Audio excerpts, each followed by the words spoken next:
ព្រះសម្មាសម្ពុទ្ធព្រះអង្គទ្រង់ត្រាស់សម្ដែងអត្តាហេអត្តនោណដ្ឋិសូម្បីតែខ្លួននឹងមិនទាំងមានផងកុតោបតោកុតោតនាំងទ្របនឹងមានមកពីណាកូននឹងមានមកពីណាសូម្បីតែខ្លួនឯងនឹងវាអត់មានជាម្ចាស់នៃខ្លួនឯងផងរកតែខ្លួនឯងឲ្យឃើញសិនទៅមិនទាំងមានផងរកមិនទាំងឃើញផងនឹងព្រះសម្មាសម្ពុទ្ធព្រះអង្គសម្ដែងមានជំរឿព្រោះតែវិបស្សនាមានអនត្តានុបស្សនាជាដើមបានឃើញថាខ្លួនឯងវាអត់មានពិតប្រាកដមែនព្រោះ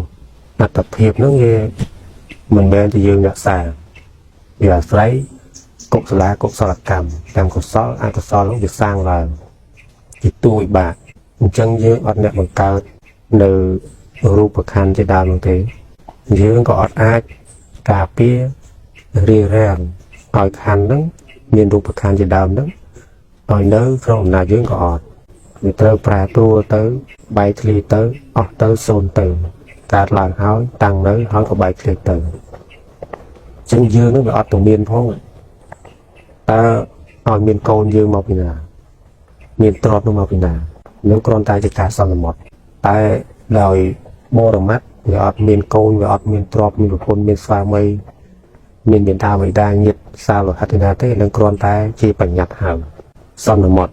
ថាញាតិរបស់យើងកូនរបស់យើងទ្រព្យរបស់យើងស្វាមីភរិយារបស់យើង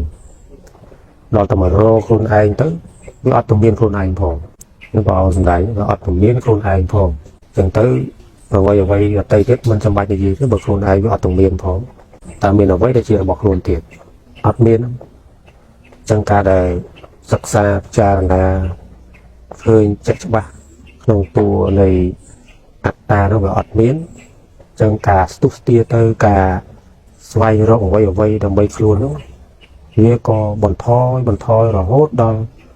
ដាច់ជាសមុច្ឆេទបានសម្រេចនៅអរិយមគ្គដែលជាលោកកតរៈអស់ការប្រកាន់ហួសហេតុអស់កង្វល់អស់ការស្វែងរក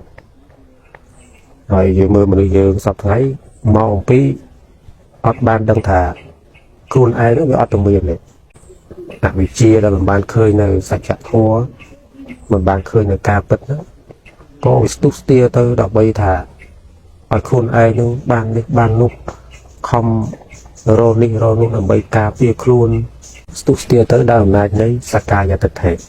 ប្រកាន់នៅក្នុងរូបខណ្ឌជាដើមហ្នឹងបានវាចេញទៅស្ទុះស្ទាទៅស្វែងរកទៅការពារទៅកុំឲ្យខណ្ឌហ្នឹងវាប្រែប្រួលវាបែកធ្លាយកុំឲ្យនរណាបៀតបៀនកុំឲ្យមនុស្សឬអមនុស្សអីបៀតបៀនអាហ្នឹងមកអំពីវាជាប់នៅក្នុងសក្កាយតិដ្ឋិហ្នឹងឯងតែដល់មកសម្លឹងមើលនៅក្នុងបញ្ញខណ្ឌមានរូបខណ្ឌជាដើមហ្នឹងបានឃើញថាខ្លួនយើងអត់មានសោះដល់តែឃើញថាខ្លួនឯងវាអត់ទាំងមានផងអស់អាតួប្រកាន់ថាមានខ្លួននឹងទៅសេចក្តីស្ងប់ក៏កើតឡើងលែងស្វែងរកលែងស្ទុះស្ទាសវាសទិញរកអ្វីមករៀបរៀងការពារនៅខណ្ឌហ្នឹងមិនបាច់ទេមិនចាំបាច់រកស្ទុះស្ទាសវាសទិញហួងហែងកុំឲ្យទៅជាយ៉ាងនេះឬយ៉ាងនោះឬឲ្យមកជាយ៉ាងនេះឬទៅជាយ៉ាងនោះចឹងពុទ្ធបរិស័ទដែលបានសិក្សាស្ដាប់យល់នៅព្រះពុទ្ធដីកាធម៌ដែលព្រះសម្មាសម្ពុទ្ធព្រះអង្គសម្ដែងមកចូលឲ្យដល់ខ្លឹមសារនៃអាវាតវិទូមានពេលបណ្ដៅរបស់ព្រះសម្មាសម្ពុទ្ធគឺមកសិក្សាដើម្បីរំលត់នៅកិលេសនេះលះបង់នៅសក្កាយតិដ្ឋិនេះនឹងបានជារឿងសំខាន់ក្នុងពុទ្ធសាសនាតែបើអត់បានសិក្សាពុទ្ធដីកាមិនយល់អំពីពុទ្ធដីកាហ្នឹងគឺស្ទុះស្ទាទៅរកតែអ្វីដែលវាជាប់នៅក្នុងត្រៃអាយគឺសក្កាយតិដ្ឋិហ្នឹងដែលសារជាប់សក្កាយតិដ្ឋិហ្នឹងបានវាចេះតែរកនេះរកនោះធ្វើយ៉ាងនេះធ្វើយ៉ាងនោះឲ្យខ្លួនឯងហ្នឹងបានចេះបានចុះជាប់នៅក្នុងត្រៃអាយហ្នឹងឯងមិនអាចចេញផុតអំពីត្រៃអាយទៅកាន់ត្រៃនេះគឺព្រះនិព្វានបាន